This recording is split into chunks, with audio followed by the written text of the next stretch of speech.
अन्यहास्यो आदरणीय मित्रहरू, धैर्यता, संघर्ष र मेहनत गर्यो भने एक दिन अवश्य सफलताको शिखरमा हामीले पुग्न सकिन्छ र आफ्नो सफलता प्राप्त गर्न सकिन्छ भन्ने एउटा उदाहरण आज म तपाईलाई बुझाउन गइरहेको छु। 10 वर्षको अथाह मेहनतपछि बल्ल तल्ल कोरियन भाषा पास हुँदा पनि 10 वर्षसम्म वेटिङ गरेर कोरिया आएको एउटा मिठो निकै धैर्यशील व्यक्तिको कथा सुनाउँदैछु। कथा सुरु गर्नुभन्दा अगाडि तपाईले यस च्यानललाई सब्स्क्राइब गर्नुभएको छैन भने एक सब्स्क्राइब गर्नुहोस्, किनभने फेरि पनि यस्तो तपाईलाई प्रेरणादायी भिडियो लिएर म आउनेछु।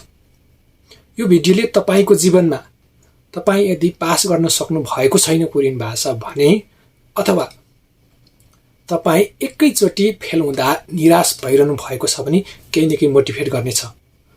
तपाईको मेहनत र संघर्षलाई यसले बुझ्नेछ। एकचोटी यो कथा। 10 वर्षको सङ्घर्ष, कोरियाको यात्रा। साल 2011 एउटा सानो गाउँमा बस्ने युवकले कोरियन भाषा पास गर्यो। मनमा थियो अब चाँडै कोरिया जानेछु। तर 2012 मा भाषा पास गरे पनि केवल प्रतीक्षा मात्र रह्यो। आशा पलायो तर ढोका खुलेन। 2013 मा त झन् दुःखद खबर आयो, रोस्टर अवधि समाप्त, अर्थात् भाषा पास गरे पनि कोरिया जाने अवसर गुम्यो। सपना चकनाचुर भयो, तर मनलाई सम्हालेर अगाडि बढ्न थाल्यो। 2014 र 2015 का वर्षहरू मलेसियामा बिते। गर्मीमा पसिना बगाउँदै, चिसो एक्लोपनामा आँसु पचाउँदै उनले आफूलाई सम्झाए यो अन्तिम यात्रा होइन। 2016 मा नेपाल फर्किए। थकाइ लाग्दा पनि सपना बाँकी थियो। 2017 र 2018 मा कतार पुगे। फेरि घाम र बालुवासँग सङ्घर्ष। मनमा भने सधैँ एउटै कुरा गुन्जिरहन्थ्यो, मलाई एक दिन कोरिया पुग्नै छ। 2019 मा फेरि कोरियन भाषा पास गर्यो, यसपटक अझ बढी दृढताका साथ। तर 2020 र 2021 कोरोना भाइरसले सारा संसार थला पार्यो।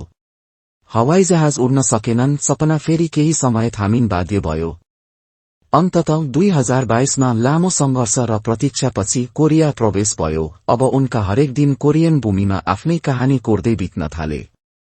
2023, 2024 र 2025 यी वर्षहरू अब मेहनतको पुरस्कार र भविष्य निर्माण गर्ने वर्षहरू बन्नेछन्।